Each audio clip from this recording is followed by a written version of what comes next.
നമസ്കാരം. നമ്മൾ ചെറുനാരങ്ങ വെച്ചിട്ടുള്ള ഒരു അച്ചാറാണ് കേട്ടോ ഉണ്ടാക്കുന്നത്. ഇത് പെട്ടെന്നൊന്നും കേടാവാത്ത തരത്തിൽ ഉണ്ടാക്കുന്നത്, ഒട്ടും കയ്പില്ലാത്ത രീതിയിൽ. അപ്പോൾ ഈ അച്ചാർ എങ്ങനെ ഉണ്ടാക്കണേ നമുക്കൊന്ന് കണ്ടു നോക്കാം. ഞാനിവിടെ 1 കിലോളം നല്ല പാകമായിട്ടുള്ള ചെറുനാരങ്ങ എടുത്തിട്ടുണ്ട്.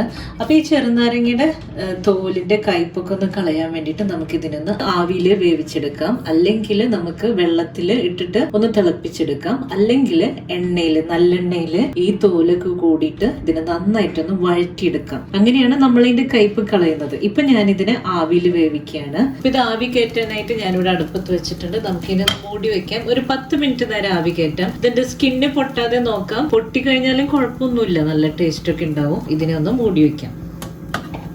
ഇനി ഞാൻ ഇതിലേക്ക് ആവശ്യമായ കുറച്ച് വെളുത്തുള്ളി, ഇഞ്ചി, പച്ചമുളക് ഇവിടെ അരിഞ്ഞെടുത്തിട്ടുണ്ട്. കുറച്ച് കറിവേപ്പിലി വെച്ചിട്ടുണ്ട്. പിന്നെ ഇത് ഇഞ്ചിയും വെളുത്തുള്ളിയും കുറച്ച് ചതച്ചെടുത്തിട്ടുണ്ട്. അപ്പൊ ഇത്രയും തയ്യാറാക്കി വെച്ചിട്ടുണ്ട്. ഇത് നമുക്കിവിടെ മാറ്റി വെക്കാം. 10 മിനിറ്റോളായി നമ്മൾ ആവി കയറ്റി തുടങ്ങിയിട്ട് ഇതിങ്ങനെ വാടി വരുമ്പോൾ ഒരു നല്ലൊരു മണം വരുന്നുണ്ട്. നമുക്ക് ഇതിനെ ഫ്ലെയിം ഓഫ് ചെയ്യാം.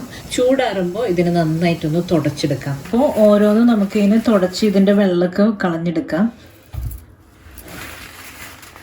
എന്നിട്ട് ഇതിനെ നമ്മുടെ ഇഷ്ടത്തിനനുസരിച്ച് കട്ട് ചെയ്യാം. എത്ര വലുപ്പത്തിൽ കട്ട് ചെയ്യണോ അതൊക്കെ ഓരോരുത്തരുടെ ഇഷ്ടമാണ്.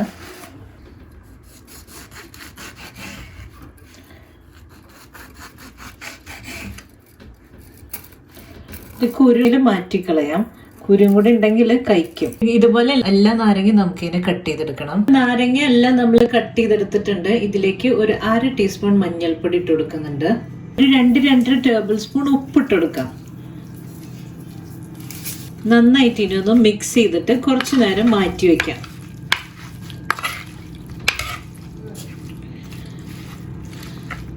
ഇതൊരു 10 മിനിറ്റ് നമുക്ക് ഇതിനോട് വെക്കാം. ആ സമയം കൊണ്ട് നമുക്ക് കടുകും ഉലുവയൊക്കെ ഒന്ന് മൂപ്പിച്ചിട്ട് പൊടിച്ചെടുക്കണം. അപ്പൊ അതിനായിട്ടൊരു പാൻ അടുപ്പത്ത് വെക്കാം.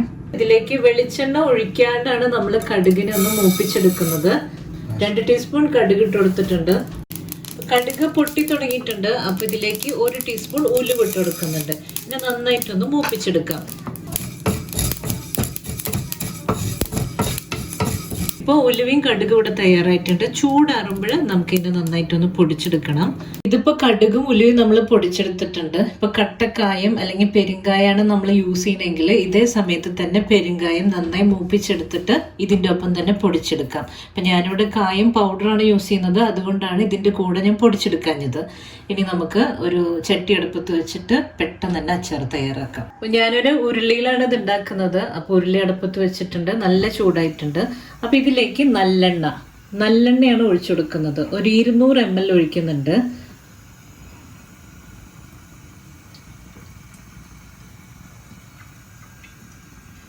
എണ്ണപ്പം നന്നായി ചൂടായിട്ടുണ്ട്. അപ്പം നമുക്ക് ഇതിലേക്ക് ഓരോന്നായിട്ട് ഇട്ട് കൊടുക്കാം. വെളുത്തുള്ളി ചെറുതായി അരിഞ്ഞത്, പിന്നെ ചിലത് ഞാൻ അതുപോലെ തന്നെ ഇട്ട് കൊടുത്തിട്ടുണ്ട്. അപ്പം ഈ അച്ചാറിൻ്റെ ഉള്ളിൽ കടിക്കുമ്പോൾ നല്ല ടേസ്റ്റ് ആയിരിക്കും. ഇഞ്ചി വെളുത്തുള്ളിയും ചതച്ചെടുത്തിട്ടുള്ളതാണ്, ഇതും കൂടെ ഇട്ട് കൊടുക്കുന്നുണ്ട്. പിന്നെ ഇഞ്ചി ചെറുതായി അരിഞ്ഞത്, പച്ചമുളക് ഒരു 5-8 പച്ചമുളക് അരിഞ്ഞത് ഇട്ട് കൊടുക്കുന്നുണ്ട്. കുറച്ച് കറിവേപ്പില. ഇതിനൊന്ന് നന്നായിട്ടൊന്ന് മൂപ്പിച്ചെടുക്കണം. ഇപ്പൊ വെളുത്തുള്ളിയും ഇഞ്ചിയൊക്കെ നന്നായി മൂത്തിട്ടുണ്ട്. അപ്പൊ ഞാൻ തീ ഓഫ് ചെയ്യാണ്. തീ ഓഫ് ചെയ്തതിന് ശേഷം നമുക്ക് ഇതിലേക്ക് മുളക് പൊടി ഇട്ട് കൊടുക്കാം. അപ്പോൾ ഒരു 3.5 ടേബിൾ സ്പൂൺ മുളക് പൊടി ഇടുന്നുണ്ട്. കാശ്മീരി ചില്ലി ഉണ്ടെങ്കിൽ അത് ഇട്ട് കൊടുക്കുക കേട്ടോ. അപ്പോൾ കളറിന് നല്ല കളറായിട്ട് കിട്ടും. ഇത്രയും എരിവ് വേണം, എന്നാലേ അതിലേക്കൊക്കെ നന്നായി പിടിക്കുള്ളൂ. അപ്പോൾ ഞാനിവിടെ 1 കിലോ ആണ് എടുത്തിട്ടുള്ളത്. അപ്പോൾ അതിലേക്ക് ഒരു 3.5 ടേബിൾ സ്പൂൺ ഇട്ട് കൊടുത്തിട്ടുണ്ട്. ഫ്ലെയിം ഓഫ് ചെയ്തിട്ടാണ് കേട്ടോ നമ്മൾ ഇതിട്ട് കൊടുക്കുന്നത്, അല്ലെങ്കിൽ കരിഞ്ഞു പോകും. 1 ടീസ്പൂണോളം കായം പൗഡർ ഇട്ട് കൊടുത്തിട്ടുണ്ട്. പിന്നെ ഉലുവയും കടുകും പൊടിച്ചെടുത്തിട്ടുള്ള ഒരു 2 ടീസ്പൂൺ ഇട്ട് കൊടുക്കുന്നുണ്ട്. ഇനി ഇതിലേക്ക് ഉപ്പും മഞ്ഞൾപ്പൊടിയും പുരട്ടി വെച്ചിരിക്കുന്ന നാരങ്ങ ഇട്ട് കൊടുക്കാം. നന്നായിട്ട് മിക്സ് ചെയ്തെടുക്കാം.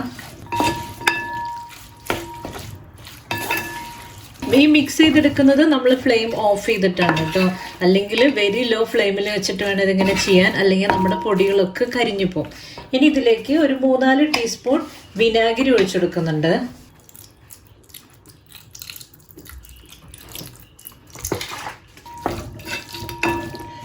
വീണ്ടും നന്നായി മിക്സ് ചെയ്തെടുത്തിട്ടുണ്ട്. ഇനി അവസാനം ഒരു സൂത്രം കൂടെ ചേർത്ത് കൊടുക്കാം. അപ്പം നമുക്കിത് കയ്പില്ലാതെ കിട്ടും. ഇതിലേക്ക് അവസാനം ചേർക്കുന്നത് ശർക്കര ചീവി എടുത്തിട്ടുള്ളതാണ്. ഇത് 2 ടീസ്പൂൺ ഇട്ട് കൊടുക്കാം. ശർക്കരയ്ക്ക് പകരം നമുക്ക് പഞ്ചസാരയും ചേർക്കാം, പക്ഷെ ശർക്കര ചേർക്കുന്നതാണ് നല്ലത്. പഴയ കാലങ്ങളിലൊക്കെ നമ്മൾ ശർക്കര ചേർക്കുക, നന്നായിട്ട് ഇതിനെ മിക്സ് ചെയ്തെടുക്കുക. ഇനിയിപ്പോൾ ഇതിൻ്റെ ചാറിൻ്റെ ആവശ്യമൊന്നുമില്ല, ഇങ്ങനെ തന്നെ ഇരിക്കുന്നതാണ് ഇതിൻ്റെ ടേസ്റ്റ്. ഇനി നിങ്ങൾക്ക് ഇത്തിരി കൂടെ ചാറോട് കൂടിയൊക്കെ വേണമെന്നുണ്ടെങ്കിൽ തിളപ്പിച്ചാറിയ വെള്ളം ഒഴിച്ചു കൊടുക്കാം. നമ്മുടെ അച്ചാർ ഇവിടെ തയ്യാറായിട്ടുണ്ട്. ഇത് നമുക്കിത് നാളെ ഉപയോഗിക്കുകയാണെങ്കിൽ ഇത്തിരി കൂടെ ടേസ്റ്റ് ആയിരിക്കും. കാരണം ഇതിൻ്റെ എരിവും പുളിയും ഉപ്പും മധുരവും ഒക്കെ നല്ല പാകമായിട്ട് നല്ല സെറ്റായിട്ട് കിട്ടും. അപ്പം നല്ല ടേസ്റ്റി ആയിട്ടുള്ള അച്ചാർ ഇവിടെ തയ്യാറായിട്ടുണ്ട്.